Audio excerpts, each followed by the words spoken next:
السلام علیکم ورحمۃ اللہ وبرکاتہ۔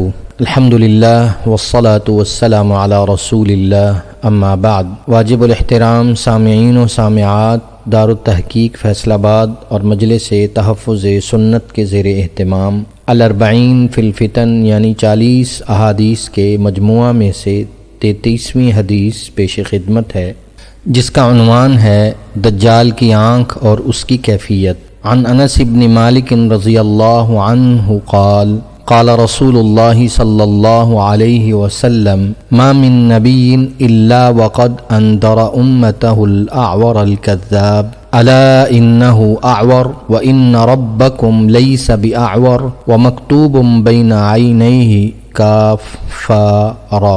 حضرت انس بن مالک رضی اللہ تعالی عنہ سے روایت ہے کہ رسول اللہ صلی اللہ علیہ وسلم نے ارشاد فرمایا، ہر نبی نے اپنی امت کو کان دجال سے ڈرایا ہے۔ یاد رکھو بے شک وہ کانا ہوگا اور بے شک تمہارا پروردگار کانا نہیں ہے اور اس کے ماتھے پر کافرا لکھا ہوگا۔ مذکورہ حدیث میں دجال کی نشانی بتائی گئی ہے کہ وہ ایک آنکھ والا ہوگا یعنی کانا ہوگا اور اس کے ماتھے پر کافرا جو کفر کا مادہ ہے یعنی کفر کا کوئی واضح نشان ثبت ہوگا یا لفظ کفر ہی ثبت ہوگا جسے ایک مومن بلا تردد پڑھ لے گا۔ دجال کی دائیں آنکھ کانی ہے یا بائیں، دونوں کے بارے میں مختلف روایات موجود ہیں، لیکن علماء امت فرماتے ہیں کہ دراصل اس کی دونوں آنکھیں ہی خراب ہوں گی۔ بائیں آنکھ سے کانا ہوگا اور دائیں آنکھ پر ایک موٹی پھلی ہوگی۔ بائیں آنکھ کے بارے میں